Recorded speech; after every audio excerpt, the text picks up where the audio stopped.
Assalamu alaikum guys, welcome back to our channel, The Brainy Squad. I hope you all will be fine. Today I'm here with the assignment solution of MCM 301.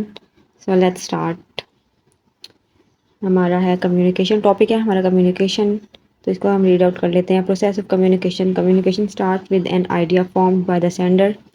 who encodes it into words or symbols. The message travels through a channel to the receiver who decodes it to understand. Communication कहते हैं जो हम आपस में बातचीत करते हैं तो ये एक आइडिया फॉर्म होता है सेंडर की तरफ से जो एक मैसेज डिकोड करता है सिंबल्स में या वर्ड्स में मतलब उसने अपनी बात जो दूसरे बंदे को पहुंचानी होती है उसमें तो जो हमारा मैसेज होता है वो ट्रैवल करता है हमारे रिसीवर तक जो उसको समझता है हमारी बात the receiver then gives feedback to show if the message was understood. Noise like loud sounds or distraction can disturb the message at any stage. तो जो रिसीवर होता है फिर वो फीडबैक देता है कि मैसेज उस तक सही पहुंचा उसको समझ आई है या शोर तो नहीं था कहीं पे डिस्ट्रैक्ट तो नहीं हो रही थी आवाज़ या कहीं पे भी उसको कोई मसला तो नहीं हुआ डिस्टर्बेंस तो नहीं क्रिएट हुई कोई भी तो हमारा इसमें असाइनमेंट में टास्क है कि read the paragraph given below and answer the following questions तो जो हमने पैराग्राफ इन्होंने नीचे दिया हुआ है उसको हम रीड आउट करते हैं और फिर जो क्वेश्चन हैं उसके आंसर्स भी आपको बताते हैं Shan and Naima, siblings living in the same house, were home on a weekend afternoon. शान और नाइमा दोनों बहन भाई हैं और वीकेंड पे दोनों घर पे आए हुए हैं Shaan had just received a message from their cousin inviting them both to a family dinner that evening Shaan को मैसेज आया कि उनका कज़न उनको इनवाइट कर रहा है फैमिली डिनर के लिए शाम में शान walked into the television lounge where Naima was sitting in the couch on the couch with her headphones on deeply focused on a mobile game तो शान आता है टेलीविज़न लाउंज में टीवी लाउंज में उसकी बहन नाइमा जो है वो बैठी हुई है काउच पे और टीवी मोबाइल में गेम खेल रही है और उसने हेडफोन्स भी लगाए हुए हैं that television was also on playing a loud action movie in the background TV पे भी एक लाउड एक्शन मूवी लगी हुई है विच शान हैड बीन वॉचिंग अर्लियर जो शान देख रहा था पहले वो मतलब चलती छोड़ के चला गया Naima we are invited to dinner at cousin's place tonight तो वो अपनी बहन को बता रहा है उसको बिना उसके हेडफोन्स उतारे या किसी भी तरह से उसको बस आवाज़ दे रहा है नाइमा हम इन्वाइटेड हैं डिनर के लिए आज शाम को गेट रेडी बाय 7 बजे तैयार रहना but Naima didn't respond Naima ने रिस्पॉन्ड ही नहीं किया क्योंकि उसने तो सुना ही नहीं होगा उसने तो हेडफोन्स लगाए हुए हैं गेम भी चल रही है उसकी उसमें वो बिजी है और टीवी पे शोर भी चल रहा है she was completely unaware of what शान सेड तो वो बिल्कुल ही अनजान है अनअवेयर है उसको पता ही नहीं शान ने क्या कहा शान रिपीटेड हिमसेल्फ शान ने दोबारा बोला this time waving his hands उसने इस बार अपना हाथ हिलाया नाइमा लुकड अप उसने ऊपर देखा removed her headphones and said but I didn't hear anything उसने अपने हेडफोन्स उतारे और कहा क्या मैंने कुछ नहीं सुना Shaan tried again but the loud TV had minimised Shaan's voice Shaan ने दोबारा ट्राई किया अपनी बात कहने की मगर टीवी की आवाज़ इतनी ऊंची थी कि उसके हेडफोन्स उतारने के बाद भी उसको कुछ सुनाई नहीं हुआ शान की आवाज़ दब गई guidelines for the answer each answer should not have more than 10 words otherwise marks will be deducted. The answer should be written in a table and then upload the same MS Word file. जो है ये guidelines है ये important है तो जो हमारी guidelines थी वो ये थी कि हमारे जो है हर क्वेश्चन का आंसर 10 लफ्ज़ों से ज़्यादा नहीं होना चाहिए अगर वरना हमारे मार्क्स जो हैं वो कट हो जाएंगे डिडक्ट हो जाएंगे और जो हमारा हमें अपनी फ़ाइल है वो MS Word में ही अपलोड करना है अपनी असाइनमेंट को और हमें फ़ॉन्ट साइज़ 12 और font type Times New Roman रखनी है चल रहे हैं ठीक है marking will depend on the quality of the answer as per the given guidelines जो हमारी मार्किंग है वो हमारे क्वेश्चन हमारे आंसर पर डिपेंड करेगी और जो गाइडलाइंस उन्होंने दी अगर हम उनको फॉलो करेंगे तो ये उस पर डिपेंड करेगी तो इसका मतलब है कि हमने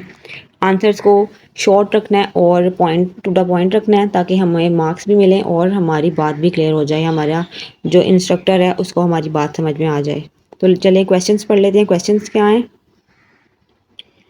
पहला क्वेश्चन है what was Naima unable to decode the message at first Naima सबसे पहले कि नाइमा उसका मैसेज क्यों नहीं समझ सकी डिकोड क्यों नहीं कर पाई उसकी बात को जो भी उसने उसको पैगाम दिया है but other most appropriate channel should Shaan use to communicate with Naima during this situation हमारा हर सवाल जो है वो 3 नंबर का है 3 मार्क्स का है तो हमारा थर्ड क्वेश्चन है what did Naima see in the feedback हमारा फोर्थ क्वेश्चन है list all noises that affected communication between both last question है how could the discussed noises have been reduced for effective communication हमारा जो learning outcome होगा इसका by the end of this assignment student will able to understand the communication process between the sender and the receiver जो students हैं इस assignment को करने के बाद समझ सकेंगे कम्युनिकेशन रिसीवर और सेंडर के दरमियान का जो प्रोसेस होता है उसको समझने के काबिल हो जाएंगे वो। तो चलें हम अपने असाइनमेंट के क्वेश्चंस और आंसर की तरफ चलते हैं, देखते हैं कि हमारे क्वेश्चंस के आंसर्स क्या थे। अच्छा जी, what was Naima unable to decode the first message at first. Naima क्यों नहीं डिकोड कर पाई मैसेज सबसे पहले। Why was she was wearing headphones and focused on her mobile game. क्योंकि उसने हेडफोन्स पहने हुए थे और उसका ध्यान अपनी मोबाइल के गेम में था। फर्स्ट क्वेश्चन का हमारा आंसर ये है। अच्छा जी, सेकंड क्वेश्चन तो हमारा है but other most appropriate channel could Shaan use to communicate with Naima during this situation. Text message, written note और turning off the TV temporarily. वो क्या यूज़ कर सकता था उससे कम्युनिकेट करने के लिए, बात करने के लिए। तरीका, अप्रोप्रिएट तरीका क्या था शान के लिए, क्या यूज़ करना चाहिए था उसको। वो उसको टेक्स्ट मैसेज कर सकता था या लिख के दे सकता था, उसके हाथ में पकड़ा देता, किसी भी चीज़ को उतारने की, हेडफोन उतारने की या टीवी म्यूट करने की ज़रूरत ना पड़ती, वो पढ़ लेती। मैसेज करता तो भी उसको मोबाइल पे पता लग जाता, वो गेम खेल रही थी तो मोबाइल उसके हाथ में ही था। या फिर वो थोड़ी देर के लिए टीवी ऑफ कर देता तो भी शोर कम हो जाता, उसने हेडफोन्स भी उतार देते तो वो बात सुन लेती उसकी। थर्ड क्वेश्चन है हमारा, what did Naima see in the feedback. Naima ने क्या बोला, उसको फीडबैक क्या दिया जब उसने अपने हेडफोन्स उतारे तो। What I didn't hear anything. क्या मैंने कुछ नहीं सुना, क्योंकि नाइमा ने तो हेडफोन्स पहने हुए थे, उसको कैसे पता लगेगा कि उससे उसका भाई बात कर रहा है, कुछ भी उसको कह रहा है। List all noises that affected communication between both. जो सारी चीज़ें उनकी कम्युनिकेशन को जिसने अफेक्ट किया उन दोनों के दरमियान, हमने उसको लिस्ट करना है, लिस्ट आउट करना है। तो loud TV, headphones, Naima mobile game distraction, ये तीनों चीज़ें थी जो उनके बातचीत करने के बीच में रुकावट बन रही थी, जो जिसकी वजह से उसे नाइमा को अपने भाई की बात समझ नहीं आई, उसका मैसेज डिकोड नहीं कर पाई। तो मेन डिस्ट्रैक्शन ये तीनों चीज़ें थी। How could the discuss noises have been reduce for effective communication. Last question है हमारा, turn off TV, remove headphones and gain Naima's attention. वो टीवी बंद करता, हेडफोन्स वो रिमूव करती और फिर वो नाइमा की अटेंशन गेन कर लेता। सो ये थी हमारी आज की बहुत सिंपल असाइनमेंट। आई होप आप सबको समझ आ गई होगी, और अगर कोई भी कंफ्यूजन अगर आप लोगों को हो तो आप कमेंट करके पूछ सकते हैं, और आप जस्ट टेबल फॉर्म में ये क्वेश्चंस और आंसर्स लिखते हैं। ये जो ऊपर था ये तो सारी क्वेश्चन फाइल थी, मैंने जस्ट आप लोगों को एक्सप्लेन करने के लिए ये सारा यहाँ पे अपनी MS फाइल पे लिखा था। अदरवाइज़ आप लोग जस्ट ये टेबल जो है इसको अपने असाइनमेंट फाइल में टेबल पे MS वर्ड में टेबल बना के इसको अपलोड कर दें तो आपको मार्क्स मिल जाएंगे। और इसमें एज इट इज़ को कॉपी पेस्ट नहीं कीजिएगा, इसमें थोड़े बहुत वर्डिंग की